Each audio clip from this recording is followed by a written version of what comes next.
افطار کرنے میں ہم اذان کو فالو کر سکتے ہیں، سحری کے اندر ہم اذان کو فالو نہیں کر سکتے۔ طریقہ چلا آ رہا ہے، اس کو دیکھ کر بڑا افسوس بھی ہوتا ہے کہ گھر کی خواتین رمضان کے پکوان بنانے کے چکر میں ظہر کے بعد سے یا صبح سے جو لگتی ہیں، پورا جو عبادت کا افضل ترین وقت ہوتا ہے اور آخر کمائی کا وقت ہوتا ہے، اس وقت کو گھر کے کاموں میں خرچ کر دیتی ہے۔ تو آڈیو تو دیکھیں، تلاوت اللہ پاک نے پڑھنے کے لیے، قرآن پڑھنے کے لیے اتارا ہے اور ہمیں پڑھنا چاہیے، پڑھیں گے تو اس کو ہم سمجھیں گے نا۔ آڈیو سننا تو ایک طریقے سے ہم نے اپنا ایک نیا طریقہ اختیار کر لیا ہے کہ حقوق اللہ میں حقوق العباد میں تلفی نہیں کی اس نے۔ تو اس طرح کا رمضان جو ہے نا بالکل اچھا گزر گیا، جیسا گزرنا چاہیے تھا ویسا گزرا۔ پورے سال میں کتنے قرآن جو ہے وہ ختم کرنا قرآن کا حق نہیں ہے؟ تو رمضان کے اندر جو ہم سب سے بڑی غلطی کرتے ہیں، پورے رمضان تو اہتمام کرتے ہیں عبادات کا، گناہوں سے بچنے کا، آخری دن جب ہم اٹھتے ہیں اعتکاف سے اٹھتے ہیں، اور اعتکاف سے یا پھر چاند دکھ جاتا ہے، چاند دکھنے کے بعد ہمارے بازاروں کا جو حال ہوتا ہے، یا ہمارے چوراہوں کا، روڈ سڑکوں کا جو حال ہوتا ہے، مارکیٹوں کا، علمان و نفیس سارے اعمال ضائع ہو جاتے ہیں۔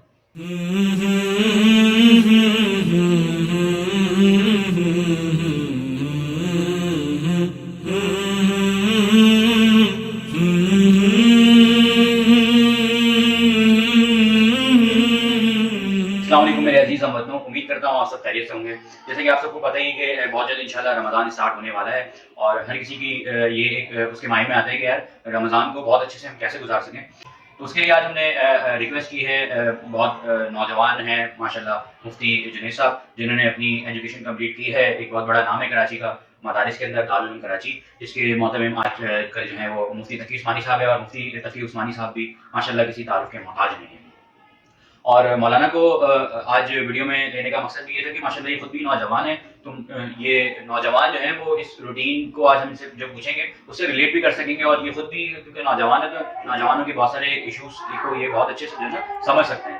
جو ہمارے بزرگ ہیں ماشاءاللہ، ان کی باتیں جو ہے وہ بھی ایک علم کا سمندر ہے، لیکن تھوڑا سا ان کو نا، جو نوجوان ہیں ان کو جو بزرگ حضرات ہیں ان سے تھوڑا سا ریلیٹ کرنا ذرا مشکل ہوتا ہے، ایک دوسرے کی باتیں ان کو سمجھ ہی نہیں آتی۔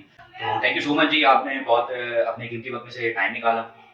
تو سب سے پہلا میرا کوشچن یہ ہے کہ کنفیوژن رہتی ہے کہ جو سحری اور افطار کو لے کے کہ جی کس کو فالو کیا جائے، ایک جو کیلنڈر آ رہا ہوتا ہے اس ٹائم کو فالو کیا جائے، یا جو ایک روٹین چلی آ رہی ہے ہماری کہ ہم جو ہے وہ جو مساجد کے اندر اذان ہو رہی ہوتی ہے اس کے اوپر سحر و افطار کو لے کے چلتے ہیں۔ تو اس کے اوپر تھوڑا سا شارٹ میں بتائیں کہ کس طرح اس کو لے کے چلنا چاہیے۔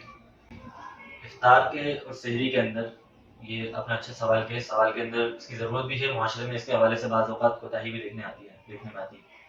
تو اس کے اندر سب سے زیادہ جو ضروری چیز ہے، ہمیں وقت کو سمجھنا ہے کہ سحری کا وقت ختم کب ہوتا ہے اور روزے کا وقت شروع کب ہوتا ہے، اور روزے کی انتہا کس وقت ہوتی ہے۔ تو اس کے اندر سحری کا وقت جب ختم ہوتا ہے، صبح صادق کا وقت شروع ہو رہا ہوتا ہے، فجر کی نماز کا وقت شروع ہو جاتا ہے۔ تو بس اتنی چھوٹی سی اس میں بات ہے کہ ہمیں اذان کو فالو نہیں کرنا، ہم نے وقت کو فالو کرنا ہے۔ اور وقت کے لیے ہمارے پاس بہترین چیز کیلنڈرز وغیرہ آتے ہیں، رمضان میں تقسیم ہوتے ہیں، دائمی نقشے ہوتے ہیں، گھروں کے اندر بعض جگہ رکھتے ہیں لوگ، وہ ہمیں رکھنے بھی چاہیے، لیکن بہت سارے گھرانوں میں نہیں ہوتے۔ تو کیلنڈرز وغیرہ کو دیکھ لیا جائے، اس کو دیکھ کر روزہ اس سے 1-2 منٹ پہلے بند کر لیا جائے، اور اسی طریقے سے جس وقت ہم افطار کریں تو اس وقت بھی ہم اس کیلنڈر کو دیکھ کر ہی افطار کریں، اذان کا انتظار نہیں کیا جائے۔ افطار کرنے میں ہم اذان کو فالو کر سکتے ہیں، سحری کے اندر ہم اذان کو فالو نہیں کر سکتے۔ تو اس میں وجہ یہ ہے کہ اذان فجر کے وقت میں ہوتی ہے اور سحری کا وقت فجر سے پہلے ہوتا ہے۔ اچھا، تو اذان فجر کے وقت سے پہلے نہیں دی جا سکتی سحری بند کرنے کے لیے، کیونکہ وہ پھر اذان فجر کی نماز کے لیے نہیں ہوگی۔ اسی طرح سحری جو ہے فجر کے وقت داخل ہونے کے وقت بند نہیں کی جا سکتی، اس لیے یہ دونوں الگ الگ چیزیں ہیں۔ ہم سحری کے وقت میں لازمی نقشے کو فالو کیا جائے۔ اچھا، ویسے تو یہ ہم سب کو ہی پتہ ہے کہ بھائی رمضان میں روزے رکھنا بھی تمام مسلمانوں کو فرض ہے، اور نمازوں کا بھی ہمیں پتہ ہی ہے کہ جی جو فرض نماز ہوتی ہے اس کا جو ثواب ہے وہ 70 درجے بڑھ جاتا ہے، اور جو نوافل ہیں اس کا جو ثواب ہے وہ فرض کے برابر ہو جاتا ہے۔ یہ تو سب کو پتہ ہی ہے، اور اس پہ کافی جو ہے نا بات بھی ہو چکی ہے۔ آج ہم آپ سے پوچھیں گے پریکٹیکلی مسلمانوں کی رمضان کے اندر روٹین کیا ہونی چاہیے، کہ ظاہر ہے کہ دنیا کے بھی سارے کام کرنے ہیں انہوں نے، تو اس کو ساتھ رکھتے ہوئے کس طرح جو ہے نا وہ اپنے اعمال کو ساتھ لے کے چل سکتے ہیں، کیا کیا چیزیں ایڈ ہونی چاہیے، کہ کون سی چیزیں جو کہ ان کو سبٹریکٹ کرنا چاہیے، اس کے اوپر تھوڑا شارٹ سے ہمیں کلیئر کرنا چاہیے۔ دیکھیں، عبادات، رمضان جو ہے عبادت کا مہینہ ہے نا، ایسے عبادات مختلف قسم کی ہوتی ہیں، بعض عبادت فرائض ہوتی ہیں، بعض نوافل ہوتی ہیں، بعض سنت ہوتی ہیں۔ ایسے ہی تو ہمیں رمضان کے اندر جو سب سے زیادہ اہتمام کرنا ہے وہ پہلی بات اس چیز کا کہ ہماری ذات سے کسی کو تکلیف نہ پہنچے، یہ ہمیں رمضان کے علاوہ بھی کرنا ہے، رمضان میں بھی کرنا ہے۔ اور کسی کی حق تلفی نہ ہو.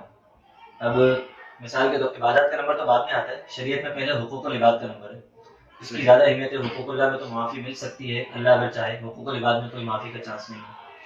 تو جو شخص اپنی جاب کر رہا ہے وہ اپنی جاب کو صحیح طریقے سے ادائیگی کرے, اپنا وقت پورا دے.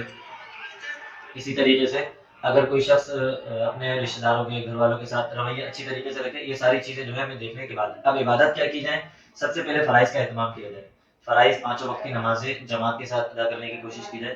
اس کے بعد جو ہے نوافل ہے, قرآن پاک کی تلاوت ہے, ان کا معمول بنایا جائے. ظاہر سی بات ہے بندہ پورا دن تو عبادت نہیں کر سکتا, اس کو اپنے گھر کے کام کاج بھی کرنے ہیں, خواتین کو بھی گھر کے کام کاج دیکھنے ہیں, مرد کو جو ہے اپنا کاروبار اور دیگر مشاغل بھی دیکھنے ہیں, جاب وغیرہ ہے. تو صرف فرائض کی پابندی کر لی جائے, اور اسی طریقے سے دن کے اندر جو کچھ وقت نکال کر تلاوت کر لی جائے, ذکر اذکار کر لیا جائے, تو انشاءاللہ یہ شخص کا رمضان بہت اچھا گزرے گا. اگر اس نے کسی کو اپنی ذات سے تکلیف نہیں پہنچائی, حقوق اللہ میں حقوق العباد میں تلفی نہیں کی اس نے, تو اس شخص کا رمضان جو ہے نا بالکل اچھا گزر گیا, جیسا گزرنا چاہیے تھا ویسا گزرا. زیادہ سے زیادہ استغفار کریں ذکر کے اندر. اچھا, اس کے علاوہ اب آپ کو پتہ ہی ہے کہ آپ بھی سوشل میڈیا یوز کرتے ہیں, سوشل میڈیا کو کس طرح مطلب اس کو کیسے لے کے چلیں؟ سوشل میڈیا کی میں سمجھتا ہوں رمضان کے اندر ایسی کوئی خاص ضرورت نہیں ہے. نہیں, واٹس ایپ جو ہے, واٹس ایپ جی تو اب ہماری زندگیوں کا حصہ ہے, مطلب ڈیلی روٹین میں آپ کا بھی جو کام ہوتا ہے, جو بھی کمیونیکیشن ہوتی ہے وہ واٹس ایپ کے تھرو. میں اسی طرف جا رہا ہوں کہ کوئی خاص اس کی تو ہمیں ضرورت نہیں ہے. البتہ جو کاروباری حضرات ہیں یا پھر بہت سارے کام کاج رابطے کے لیے ہمیں ضرورت پڑتی ہے اس کی. خاص ضرورت سے مراد زیادہ استعمال نہ کیا جائے, جو ہم فضول ویڈیوز دیکھتے ہیں یا پھر اضافی وقت کبھی ہم انسان ہوتا ہے ٹائم پاس کرنے کے لیے تھوڑی دیر چلو بھائی میں سوشل میڈیا دیکھوں, تو یہ نہ کیا جائے, اس کے اندر احتیاط کی جائے. باقی اس میں بہت ساری اچھی چیزیں بھی آتی ہیں اور مستند علماء کرام کی چیزیں آتی ہیں, ان چیزوں کو دیکھ لیا جائے. اور رابطے کے لیے ضرورت ہوتی ہے, کاروباری سلسلے میں ضرورت ہوتی ہے, اس سلسلے میں بالکل اس کو استعمال کیا جا سکتا ہے, کوئی حرج نہیں اس کے اندر. اچھا, اس کے علاوہ ایک تراویح کو لے کے کنفیوژن ہے کہ تراویح کیا ہے, سنت ہے, مستحب ہے, کیا ہے. ایک تو یہ کوشچن ہے. دوسرا یہ کوشچن ہے کہ کیا اس کے اندر ایک قرآن سننا جو ہے وہ سنت ہے, یا جو ہے پورے رمضان کی تراویح سننا سنت ہے. اس کو تھوڑا تراویح کے متعلق دیکھیں, بعض حضرات جو ہیں یا یوں کہہ لیں کہ بعض مسالک کے اندر تراویح کے متعلق کچھ شکوک و شبہات ہیں تعداد کے حوالے سے وغیرہ, اس کو تو خیر اختلافی فقہی مسائل ہیں اور اس کو لے کر کسی کی ذات پہ یا آپس میں عداوتیں نفرتیں نہیں کرنی چاہیے. ہر کسی کے اپنے اپنے دلائل ہیں, لیکن ہر انسان تحقیق کر کے اچھی طریقے سے, اللہ پاک نے ہر انسان کو اتنی سمجھ دی ہے کہ وہ صحیح غلط کی تمیز کر سکتا ہے دلائل کی بنیاد پر. تو میں صرف اس میں اتنی بات عرض کروں گا کہ میری اور آپ کی عقل کچھ بھی نہیں ہے سیدنا عمر فاروق رضی اللہ عنہ کی عقل کے سامنے اور اس وقت کے موجود صحابہ کرام کے سامنے. اللہ کے نبی صلی اللہ علیہ وسلم نے 3 دن تراویح پڑھائی تھی, اس کے بعد لوگ بھی جمع ہوئے تھے اس میں. اس کے بعد اللہ کے نبی نے گھر میں اس کا اہتمام کیا اور یہ فرمایا تھا کہ میں اس ڈر سے نہیں آیا کہ تمہارے اوپر میرے مسلسل پڑھنے کی وجہ سے فرض نہ کر دیا جائے. پھر یہ حضرت عمر فاروق رضی اللہ عنہ کے زمانے میں حضرت عمر فاروق رضی اللہ عنہ نے ان تمام صحابہ کرام کو جمع کر کے 20 رکعت تراویح کا اہتمام کیا تھا, اور کسی صحابی نے اس پر کوئی نکیر یا انکار نہیں کیا تھا کہ یہ نہیں ہونی چاہیے یا یہ اللہ کے نبی کے عمل کے خلاف ہے. اور اللہ کے نبی کی بات سے ہمیں اس بات کی تائید ملتی ہے کہ میرے صحابہ کی بھی اتباع کرو, یہ خلفاء راشدین میں سے ہیں, لہٰذا کسی قسم کے شک و شبہ کی گنجائش نہیں رہتی کہ تراویح سنت موقع ہے. اس میں علامہ قرطبی اور دیگر جو ہے کتب کے اندر بڑی بڑی کتابوں میں حوالے موجود ہیں, اور اس دور سے حضرت عمر فاروق رضی اللہ عنہ کے زمانے سے متواتر بغیر کسی کیا کہیں گے بغیر کسی توقف کے, بغیر کسی سلسلے کو رکے بغیر آج تک یہ سلسلہ جاری و ساری 20 رکعت تراویح, تو یہ سنت موقع ہے. اچھا, دوسری بات جو آپ کا سوال تھا کہ تراویح میں پورا قرآن سننا چاہیے پورے رمضان, تو یہ 2 سنتیں ہیں. ایک سنت ہے پورے رمضان تراویح پڑھنا, پہلے دن سے لے کر آخری دن تک. اس میں ہمارے بعض جو کاروباری حضرات ہیں وہ غلطی کر جاتے ہیں, وہ پورا قرآن تو سن لیتے ہیں 10 دن میں, اس کے بعد سستی کرتے ہیں. تو اس میں ایک سنت تو ان کی ادا ہو جاتی ہے, پورا قرآن سن لیا, ایک سنت ادا ہو گئی, وہ چاہے 10 دن میں سنیں, 5 دن میں سنیں, 15 دن میں سنیں, 20 دن میں. دوسری سنت ہے کہ رمضان کے سارے دن تراویح پڑھنا, تو یہ سنت چھوٹ جاتی ہے. تو اہتمام کریں, پورے سال میں 1 مہینہ ہوتا ہے, یہ سیزن ہوتا ہے, کمانے کا مہینہ ہوتا ہے, تو ہم اس کے اندر کسی قسم کی کوتاہی نہ کریں اور دونوں چیزوں کا اہتمام کریں, پورا قرآن بھی سنیں اور پورے رمضان کے سارے دن تراویح پڑھیں. اچھا, اس کے اندر جیسے ابھی آپ نے خود بتایا کہ حضور صلی اللہ علیہ وسلم نے یہ 3 دن جو ہے وہ تراویح پڑھی, تو پھر یہ پورے رمضان کی تراویح سنت تھی, مطلب یہ صحابہ کی سنت کو حضرت عمر فاروق رضی اللہ عنہ نے رمضان کے تمام دن جو ہے اس کا اہتمام کروایا تھا. اچھا, اس لیے آپ جی کہہ رہے ہیں. اچھا, ایک اور چیز جو اب نیا ٹرینڈ آ رہا ہے کہ لوگ جو ہیں وہ قرآن پڑھنے کی طرف اتنا نہیں جا رہے بلکہ صرف تلاوت سن لیتے ہیں, تو اس حوالے سے تھوڑا سا بتائیں کہ تلاوت دیکھیں سننے سے کیا مراد ہے؟ براہ راست آڈیو سن لیتے ہیں. آڈیو سن لیتے ہیں.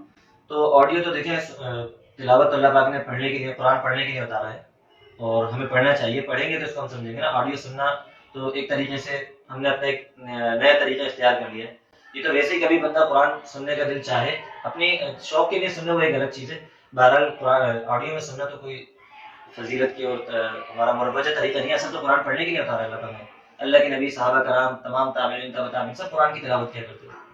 اچھا، دوسرا یہ کہ پورے سال میں کتنے قرآن جو ہے وہ ختم کرنا قرآن کا حق نہیں ہے، کتنے منیمم ہمیں کرنے چاہیے؟ احادیث مبارکہ سے پتہ چلتا ہے کہ 2 قرآن پاک مکمل کرنا یہ قرآن پاک کا حق ہے.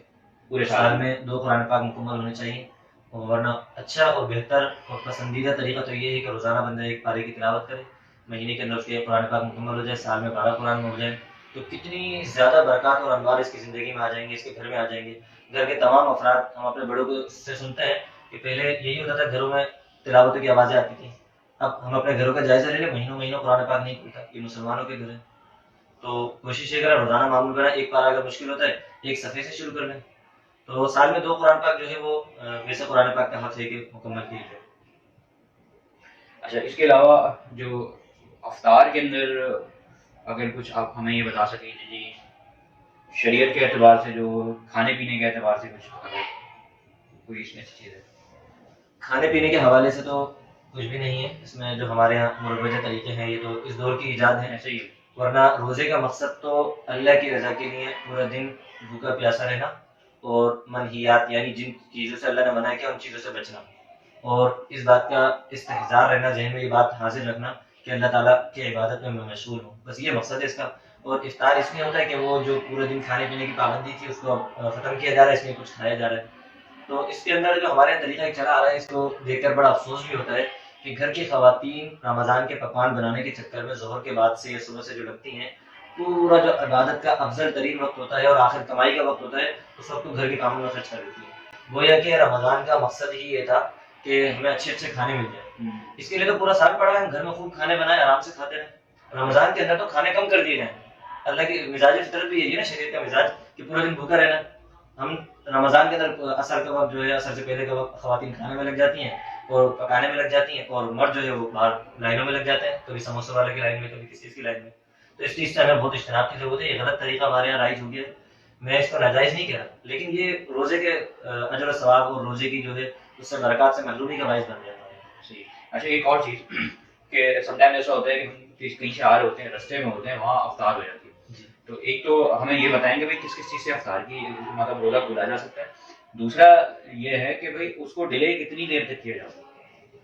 روزے کو افطار کرنے کے لیے شریعت کی طرف سے کوئی بھی چیز لازم نہیں ہے. اچھا، کھجور ہوگی تو افطار ہوگا، ورنہ نہیں ہوگا. پانی ہوگا تو ایسی کوئی بھی بات نہیں. کوئی بھی کھانے کی چیز کھا کر آپ افطار کر سکتے ہیں. کھجور کو ہم استعمال اس لیے کرتے ہیں کہ اللہ کے نبی صلی اللہ علیہ وسلم کی پسندیدہ خوراک تھی اور آپ اللہ کے نبی اس سے افطار کیا کر سکتے. تو یہ ایک طریقے کی سنت یا مستحب کہہ لیں اس کو، لیکن کوئی چیز لازم شریعت کی طرف سے نہیں ہے. آپ کچھ بھی چیز کھا کر افطار کر سکتے ہیں.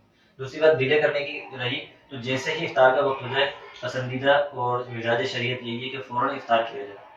کسی عذر کی بنا پر 1-2 منٹ تاخیر ہو گئی، 1-2 منٹ کی تاخیر ہو سکتی ہے، احتیاط کی بنیاد پر ہوتی ہے یا پھر کسی عذر کی بنیاد پر، تو اتنی کرنے سے زیادہ تاخیر نہ کی جائے.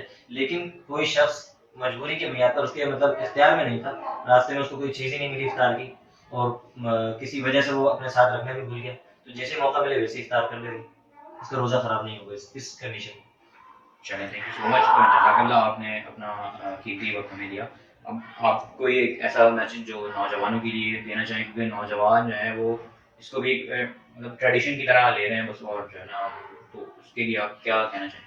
نوجوانوں کے حوالے سے میں تو وہی کہوں گا جو پیارے حبیب صلی اللہ علیہ وسلم کی خواہش تھی کہ یہ رمضان جو ہے قیام اللیل کا مہینہ ہے. تراویح کا بھرپور اہتمام کیا جائے. تراویح کے اندر ہم سستی کرتے ہیں. یہ ایسا موقع ہوتا ہے گویا کہ قرآن براہ راست پڑھ رہا ہو. اگر آپ کبھی اگلی صف میں کھڑے ہو کر پابندی سے تراویح کا اہتمام کریں تو اتنا بڑا یہ اللہ کا انعام ہے کہ اللہ نے اپنی کتاب سننے کے لیے ہمیں جو ہے موقع دیا.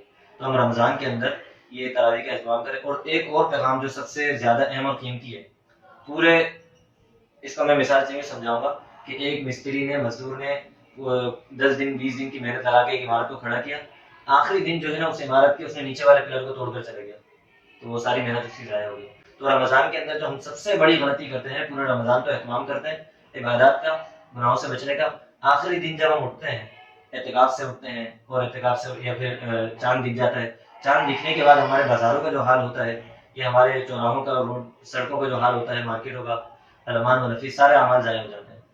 تو اس چیز سے بچا جائے، ساری خریداریاں، شاپنگز وغیرہ پہلے کر لی جائے. رمضان کے اندر تو صرف عبادت کا مہینہ، اللہ کو راضی کیا جائے، تو پورے سال کی جو ہے ٹریننگ کی جائے، اس کے اندر پورے سال ہم نے کیسے گزارنا ہے. تو یہ جو چیز ہے نا بہت زیادہ تکلیف دہ ہوتی ہے، اور یقیناً اللہ کے رسول کو، اللہ تعالیٰ کو بھی ناگوار گزرتی ہے کہ پورے مہینہ عبادت کی، اور آخری دن جو ہے سب کچھ بھلا کر، اور ایسا دیکھنے میں آتا ہے نمازوں کو بھی بھول جاتے ہیں، فرائض. تو اس سے بچا جائے بالکل، خصوصاً اعتکاف سے اٹھنے والے ساتھی، اعتکاف سے اٹھنے والے دوست بہنیں، تو یہ بھی جو ہے چاند رات کو جو مارکیٹوں میں جاتے ہیں، پورے مہینے کی نورانیت اور برکات کو جو ہے ضائع کر دیتے ہیں. چلیں جی، جزاک اللہ، آپ کا بہت شکریہ کہ آپ نے ٹائم نکالا، اور امید کرتا ہوں کہ ہمارے جو ناظرین ہیں ان کے لیے بھی یہ سیشن جو ہے بہت فروٹفل رہا ہوگا. تھینک یو سو مچ. اور آپ بھی اس چینل کو سبسکرائب کریں تاکہ ڈیلی روٹین کے حوالے سے آپ کو ہر قسم کی ویڈیو اس چینل پر ملتی رہے. Thank you so much. Allah